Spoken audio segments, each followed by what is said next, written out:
Muy bien, son ya las 6:55 de la mañana. Que dé la bienvenida en este día, lunes 16, ¿no? 16 de agosto. 16 de agosto. Quincenita.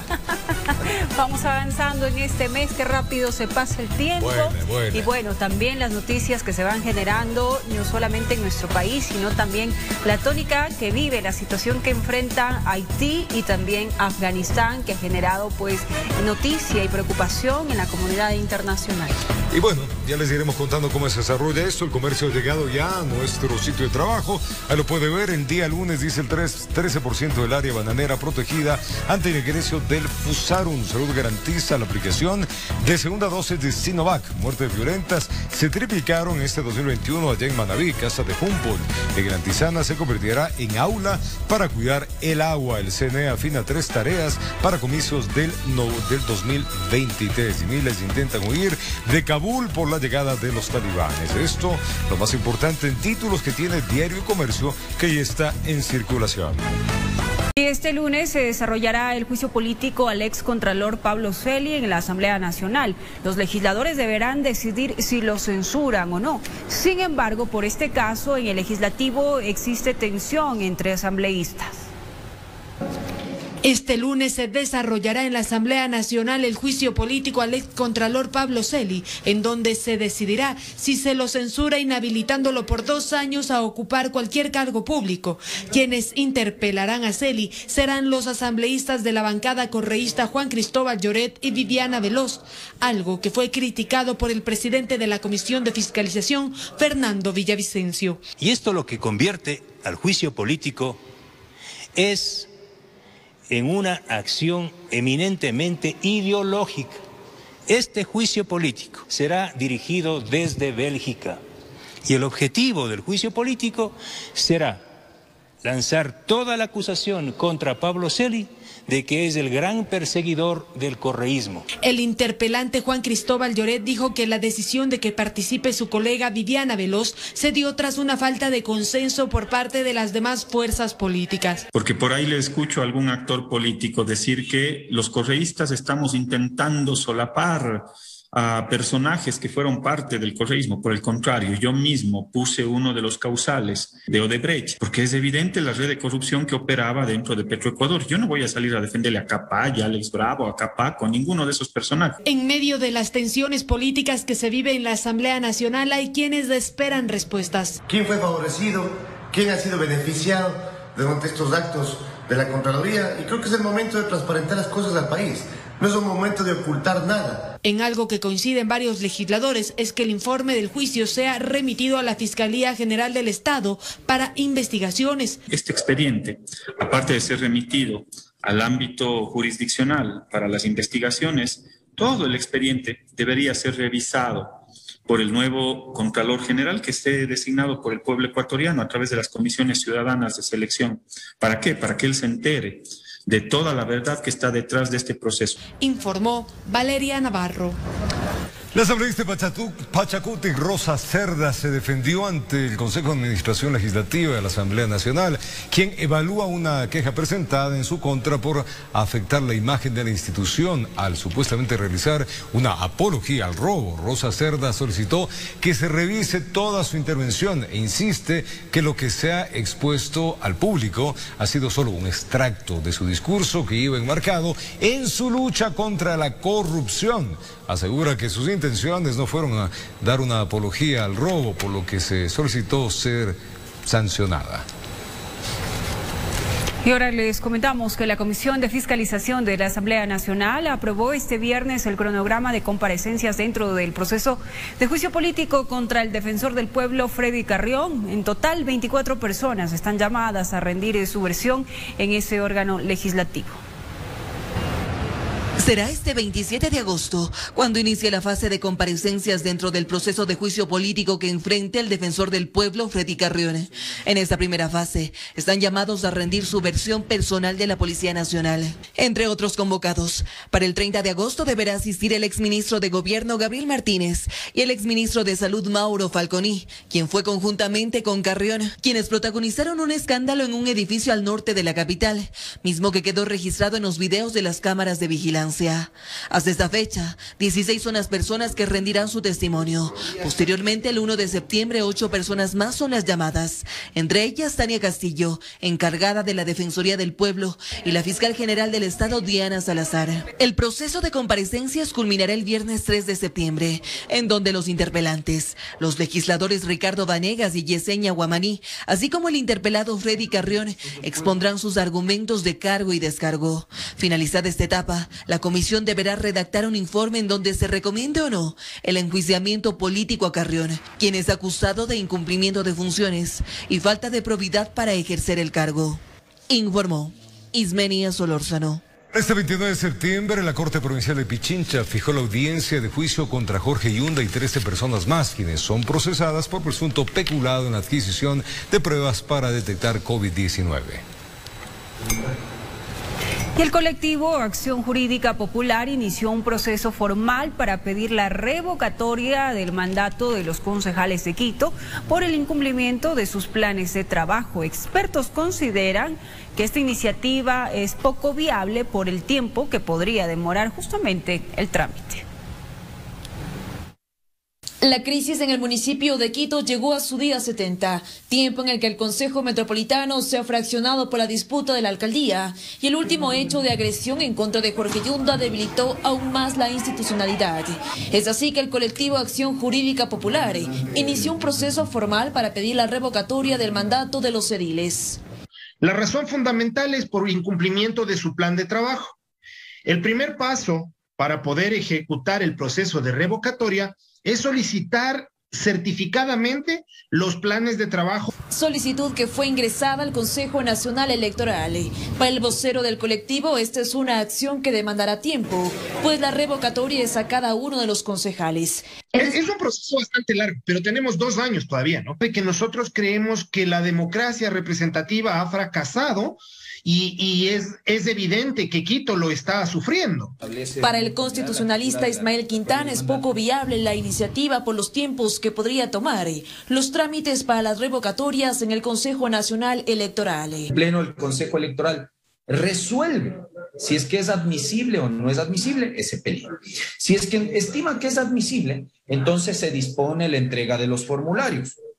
Y entregándose los formularios, la ley electoral establece un plazo de 180 días, es decir, 6 meses, para que se recojan esas firmas. Por su parte, la concejala Andrea Hidalgo considera que esta acción es legítima. Mencionó que ha cumplido con su proyecto de trabajo, así como con la rendición de cuentas, que lo establece el Consejo de Participación Ciudadana y Control Social. Y se ha presentado ante la ciudadanía todas las acciones que van acorde al plan que presenté en su momento al Consejo Nacional Electoral.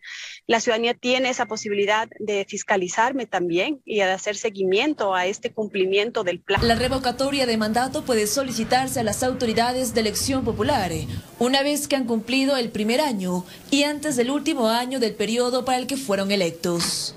Informó Priscila Cadena. Más adelante, amigos televidentes, presidente de Colombia y Ecuador inauguraron corredor vial entre Mataje y Espriella. Más adelante los detalles de estas y otras noticias. Amigos televidentes, el presidente de la República, Guillermo Lasso, junto a su homólogo colombiano Iván Duque, inauguraron el corredor binacional que une las localidades de Mataje y Espriella. Ambos dignatarios destacaron que este trayecto servirá para dinamizar el comercio en la zona. El tercer paso terrestre entre Ecuador y Colombia, ubicado en las localidades de Mataje y Espriella, en la frontera norte del país, fue inaugurado por los mandatarios Guillermo Lasso e Iván Duque. Allí los dignatarios destacaron que este corredor vial servirá para beneficiar la movilidad, competitividad y transformación integral de la frontera. Porque las carreteras unen vidas, unen realidades económicas, pero sobre todo abren esperanzas para la transformación de nuestras comunidades. El presidente colombiano Iván Duque destacó que con el trabajo que vienen realizando ambas administraciones en la lucha contra el COVID-19, pronto les permitirá abrir las fronteras. Con esos estándares, más los avances que estamos teniendo en el Plan Nacional de Vacunación, yo creo, presidente, que estamos en condiciones de poder dar un paso a esa apertura de la frontera teniendo las garantías para los dos países.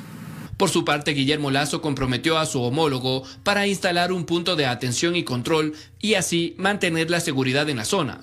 Es indispensable, como en los otros pasos y puentes que nos unen, sea una realidad el establecimiento de un centro conjunto de atención en este punto de frontera. A su vez, ambos mandatarios enfatizaron el trabajo en conjunto que mantienen en contra de la delincuencia organizada y el narcotráfico. Tenemos muchos retos por delante, querido presidente. Por ello, renuevo y suscribo el compromiso de mi gobierno de continuar fortaleciendo el diálogo político, la cooperación, el intercambio comercial y la integración con la hermana República de Colombia. La red vial comprende de 19 kilómetros que facilitará la movilidad comercial y turística entre los puertos de Tumaco y San Lorenzo, informó Mauricio Sánchez. Y con la entrada en vigencia de las reformas a la ley de tránsito, las contravenciones de tercera hasta séptima clase ya no serán sujetas a reducción de puntos de licencia de conducir, pero sí serán sancionadas con el pago de multas económicas. Las autoridades buscarán impulsar una recategorización de las contravenciones en la Asamblea Nacional.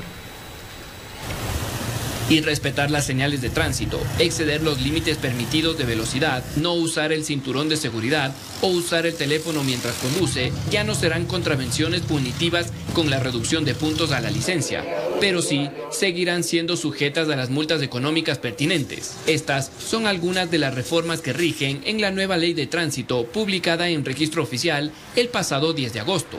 Las contravenciones de primero y segundo grado o la primera y segunda categoría, como se conocen, van a continuar con reducción de puntos y multas. Las contravenciones de tercera categoría hasta séptima categoría únicamente tendrán multa. La medida está acompañada de una disposición transitoria en donde se establece que en un periodo de 180 días la Asamblea Nacional deberá recategorizar las contravenciones para determinar cuáles sí tienen que estar sujetas a pérdidas de puntos y multas económicas y cuáles solo sean sancionadas con un valor monetario. ¿Por qué es importante esto? Porque desde nuestro punto de vista estrictamente técnico existen contravenciones como por ejemplo la más peligrosa de todas, que es la de conducir un vehículo haciendo uso del celular. Hoy por hoy es una de las contravenciones de sexta clase. Apenas provoca una multa de 10% de un salario básico unificado y una pérdida de 3 puntos en la licencia. Otros de los cambios que rigen en esta ley es con respecto al pago de multas, recargos por retrasos o beneficios por pronto pago. Es así que en la nueva norma se eliminó el recargo del 2% mensual al valor de la multa y para quienes registren multas antes del 10 de agosto del presente año tendrán un plazo de 90 días para pagar sus haberes pendientes.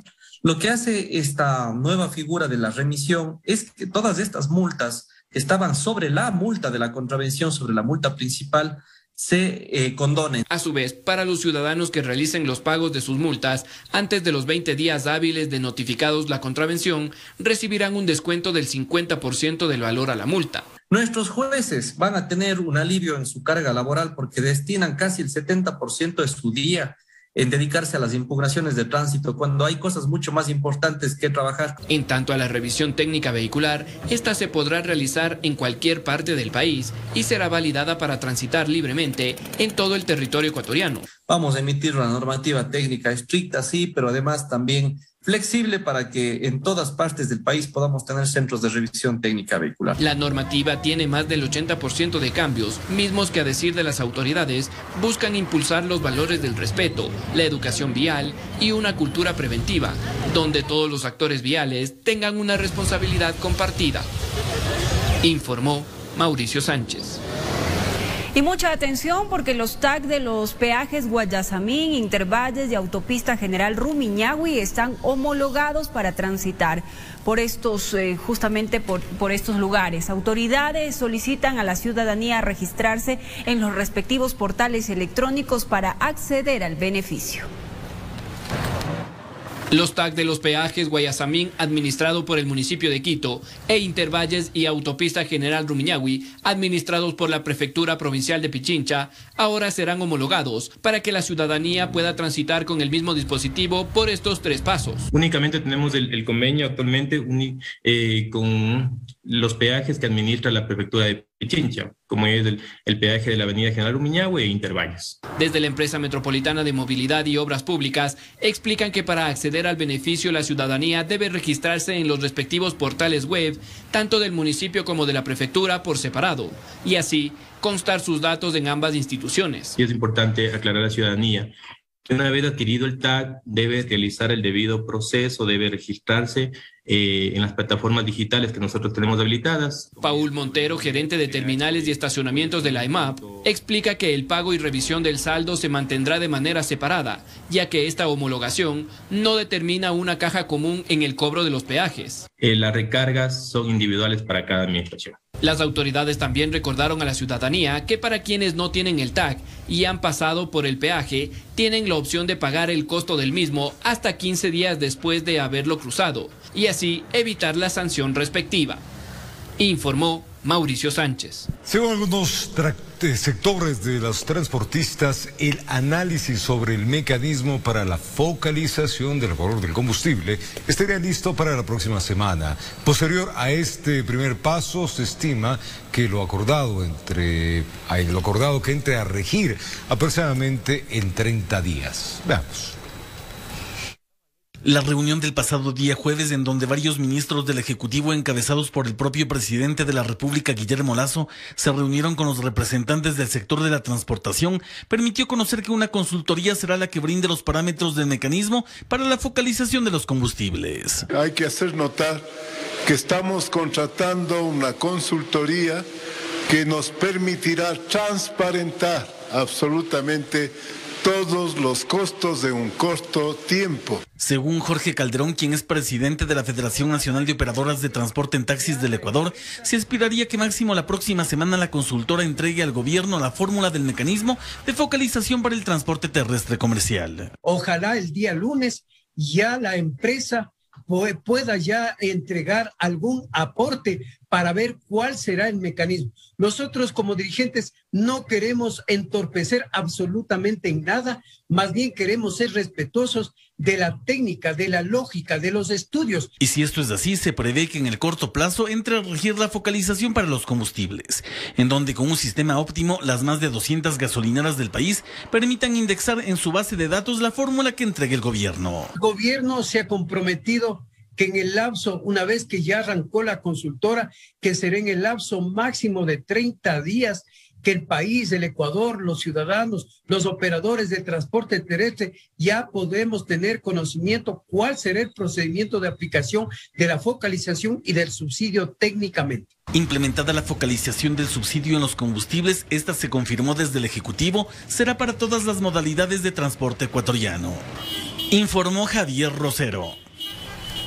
Y el aumento de salarios y una jubilación especial para maestros que acrediten 25 años de aportes son dos de los temas que deberá tratar la Asamblea Nacional. Según la Corte Constitucional, se debe analizar si existen los fondos para cumplir con los ofrecimientos de la Ley de Educación Intercultural. Si bien la Corte Constitucional declaró la constitucionalidad de la Ley Orgánica de Educación Intercultural, hizo observaciones y suspendió los beneficios económicos para los docentes, como el aumento de salarios y la jubilación especial que acrediten 25 años de aportes. La Asamblea Nacional deberá analizar si existen los recursos para cumplir con los ofrecimientos de la ley, para lo cual esperan informes de varias entidades. El IES presente los estudios actuariales y también el Ejecutivo presente una propuesta salarial. Bajo estas propuestas tenemos 30 días para trabajar en los ajustes. Una vez que tengan los informes, la Asamblea podrá volver a discutir los artículos y se trataría de una reforma a la Ley Orgánica de Educación que tendría que estar lista en un plazo de 6 meses. Se tiene que generar una nueva articulación de los dos artículos fundamentalmente, para que esto como se conoce el procedimiento, sea debatido. Además, en su dictamen, la Corte Constitucional cuestionó el accionar de la Asamblea Nacional y Presidencia del anterior periodo al aprobar y sancionar la ley sin contar con análisis y respaldos financieros. El ministro de Economía de ese entonces, Mauricio Pozo, alertó estos problemas. Yo no estoy en contra de que ganen más los maestros. Usted no puede proponer un aumento de gastos sin financiamiento. No se trata de que no sea justo, se trata de que no es posible. Tiene que haber la capacidad para eso. Para el presidente del Colegio de Economistas de Pichincha, Santiago García, se podría aplicar algunos mecanismos para el incremento de salarios a docentes. Los $1.000 incluso creemos que es razonable, pero tiene que buscarse el financiamiento. Puede hacerse un financiamiento quizás parcial año a año hasta poder cumplir con ese objetivo, pero de una forma razonable y financiada. El gobierno, por su parte, anunció que convocará a mesas de diálogo a los gremios y actores de la comunidad educativa. Informó Priscila Cadena. Con la resolución de la Corte Constitucional, las reformas a la Ley de Educación entrarán en vigencia en los artículos que fueron inobservados por este organismo. Un experto en temas educativos destaca que la normativa brindará más oportunidades para los estudiantes en la oferta académica. Con la declaratoria de constitucionalidad a la Ley de Educación Intercultural, las reformas en materia de educación entrarán en vigencia. Es el caso de la diversificación del bachillerato, que brindará más oportunidades a las instituciones educativas para presentar más herramientas a los estudiantes y así diversificar la oferta académica. No se elimina el bachillerato general unificado, lo que tiene es una transformación. ¿En qué sentido? En que se mantiene un bachillerato con un tronco común, pero se permite a las instituciones educativas tengan la libertad de poder brindar más herramientas. La norma también ofrece un seguimiento vocacional continuo e integral para los jóvenes desde tempranas edades. Este proyecto de ley busca encontrar y ayudarle a encontrar al estudiante su proyecto de vida. Rosalía Arteaga, expresidenta del Ecuador y experta en políticas educativas, destaca que la ley también impulsa el fortalecimiento de la educación técnica y así brindar mayores oportunidades laborales a los estudiantes. Los chicos tienen que foguearse en esto, ¿no? En lo que son unidades productivas, lo que además quitará esa gran presión que existe para el ingreso a la universidad, porque habrá carreras técnicas muy importantes que requiere el Ecuador y que son necesarias para su desarrollo. En esta normativa también se promueve un nuevo modelo de educación integral que ayude a identificar y prevenir los casos de violencia escolar. El fundamento de esto es crear una cultura de paz. Lo que pasa en las instituciones educativas se ve reflejado en nuestra sociedad. Entonces tenemos que partir a dar unas soluciones. ¿Dónde radica el problema? Ambos expertos también destacaron de la recuperación de las instituciones educativas de las Fuerzas Armadas y Policía Nacional, ya que esto fortalecería al sistema educativo para agrandar la oferta académica para los estudiantes. Informó Mauricio Sánchez. Capacitación a profesores, registro de casos, reparación a las víctimas y medidas de prevención es lo que demandan las activistas en defensa de los niños y niñas para su protección en temas de violencia sexual en las aulas. Este sábado 14 de agosto se conmemoró por primera vez en el Ecuador el Día en contra de la violencia sexual en las aulas. En nuestro país, 6 de cada 10 niñas y adolescentes han sido víctimas de violencia sexual en el ámbito educativo.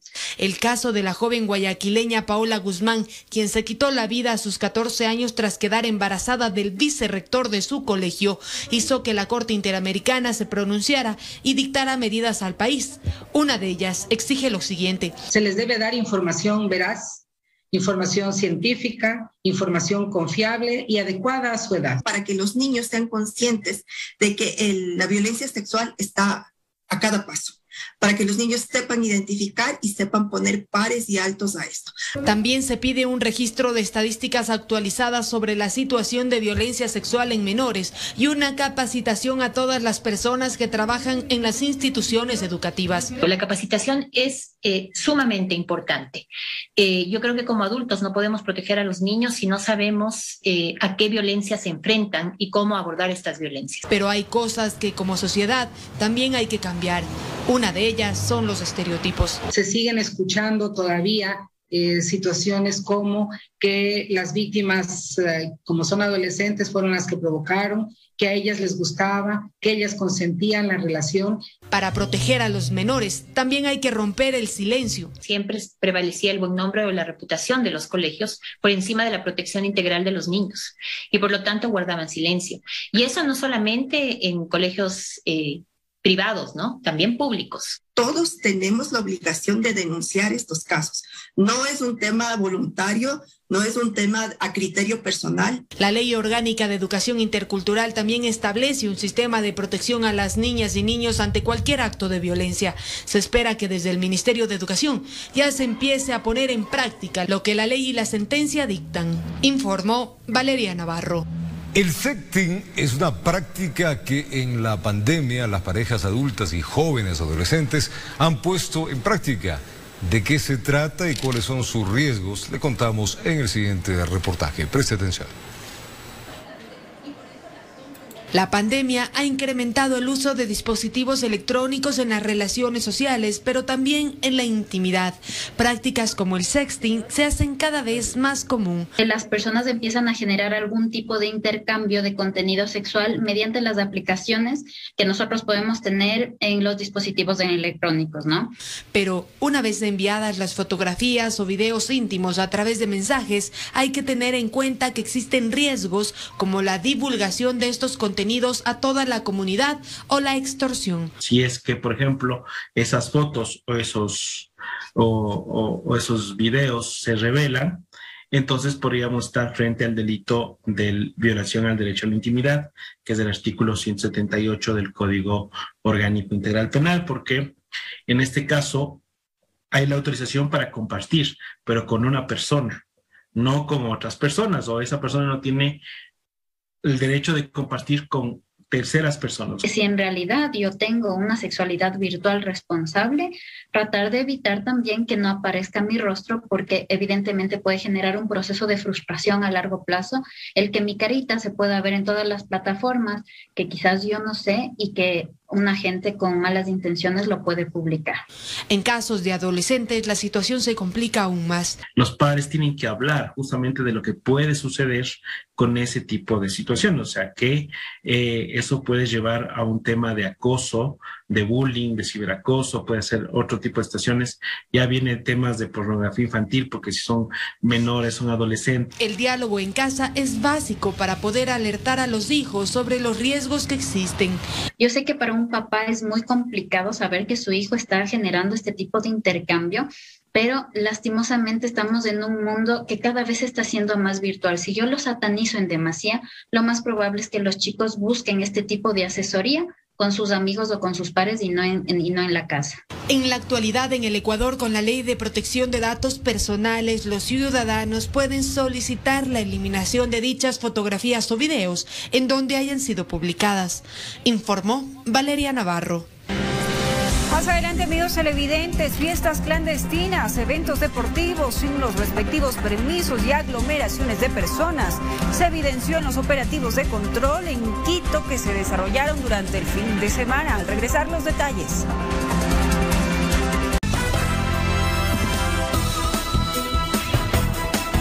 Gracias por continuar en nuestra sintonía. Fiestas clandestinas, eventos deportivos sin los respectivos permisos y aglomeraciones de personas fueron la tónica que las autoridades de control capitalino encontraron el pasado fin de semana en la urbe. En los operativos se evidenció irrespeto a las medidas de bioseguridad y el excesivo consumo de bebidas alcohólicas. La indisciplina ciudadana nuevamente volvió a ser la tónica de las noches frías de la capital y con ello los pretextos, excusas y hasta enojos porque la fiesta se les acababa puso en contratiempos a las autoridades de control. En las intervenciones, centenares de personas fueron encontradas aglomeradas en evidente consumo de bebidas alcohólicas y en flagrante irrespeto a las medidas de bioseguridad. Estamos viendo que la gente se está relajando, que las personas salen a hacer en las calles muchas fiestas clandestinas. En el sector de la comuna de Carcelén, en San Antonio de Pichincha, las autoridades intervinieron en una fiesta clandestina con más de 200 personas, mismas que al ver la presencia de las autoridades huyeron despavoridas del sitio.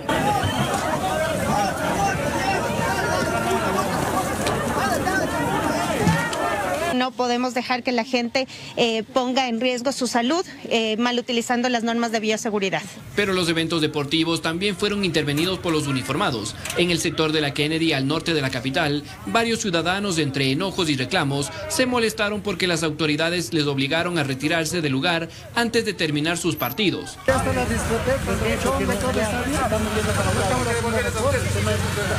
Allí los funcionarios municipales constataron el consumo de licor sin registro sanitario y aglomeración de personas. Es una tristeza saber que seguimos en lo mismo. Un año y medio después todavía no sigue entendiendo la ciudadanía. Varios actos de inicio y las respectivas sanciones fueron levantados por los agentes de control, mismos que hicieron un llamado a la ciudadanía para que evite realizar estas actividades que ponen en riesgo su vida.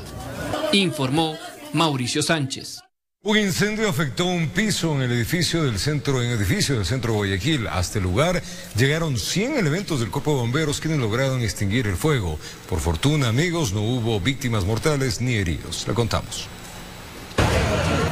El humo se divisaba en la parte alta de la estructura. Ocurrió pasado el mediodía de este domingo en las calles Francisco de Icaza y Panamá, centro de Guayaquil.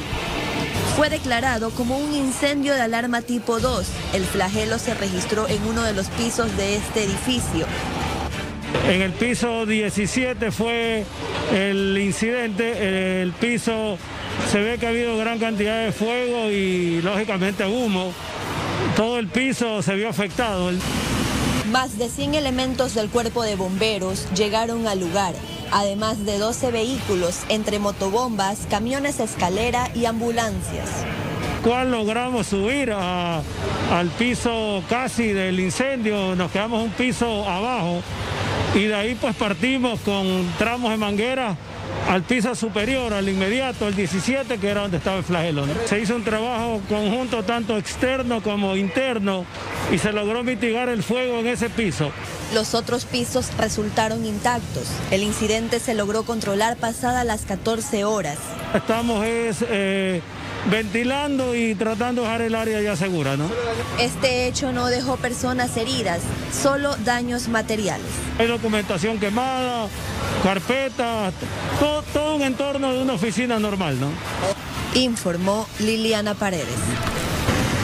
Y detienen a 2 sujetos, uno de ellos menor de edad y el otro un ex policía extranjero, quienes están acusados de intentar asesinar a un hombre en el Cantón Milagro, provincia del Guayas. Los sospechosos estarían vinculados a otros hechos violentos. Un control rutinario de motocicletas por parte de la policía en el Cantón Milagro, provincia del Guayas, logró la detención de 2 personas. Uno de ellos tenía algo que esconder en medio de las piernas. En el interior de sus genitales se pudo localizar un revólver marca Taurus, calibre 38, con 6 balas en su interior, sin percutir. Al mismo tiempo, al hacer el mismo registro, se pudo observar que en el bolsillo izquierdo de su pantalón tenía 3 balas más. Que uno de los detenidos es extranjero, venezolano. Se trata de un ex policía del vecino país y que ya tenían el objetivo en la mira, pero todo el plan se vino abajo. Los agentes del orden lo impidieron. Inmediatamente se le hace el retiro de sus terminales móviles, de sus celulares, y se pudo identificar en flagrancia que él se estaba comunicando con otro ciudadano que también está detenido. Al parecer, de acuerdo a las investigaciones, estas personas iban a atentar contra el ciudadano alias Rabo de Mono en la cancha de la Cuña.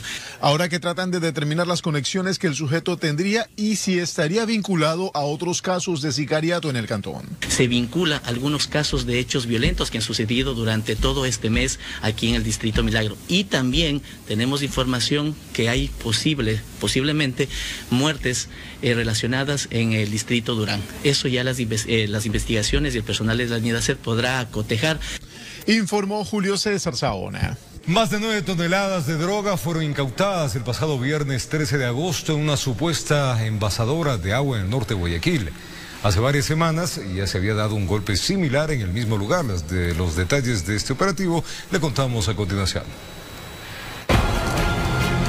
El primer golpe fue asestado el pasado 23 de julio del presente año.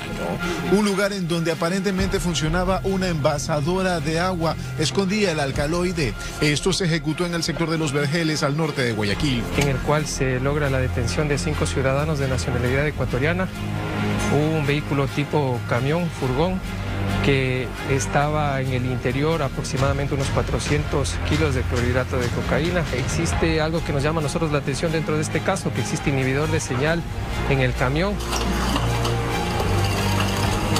Pero esto no quedó ahí. 21 días más tarde, el 13 de agosto, las autoridades de seguridad nuevamente llegaron al punto. Tardaron horas para informar sobre el hallazgo y no era para menos, pues la cantidad de alcaloide encontrado superaba por mucho al primer golpe. Se trataba de más de 9 toneladas de droga escondidas detrás de una pared falsa en una oficina.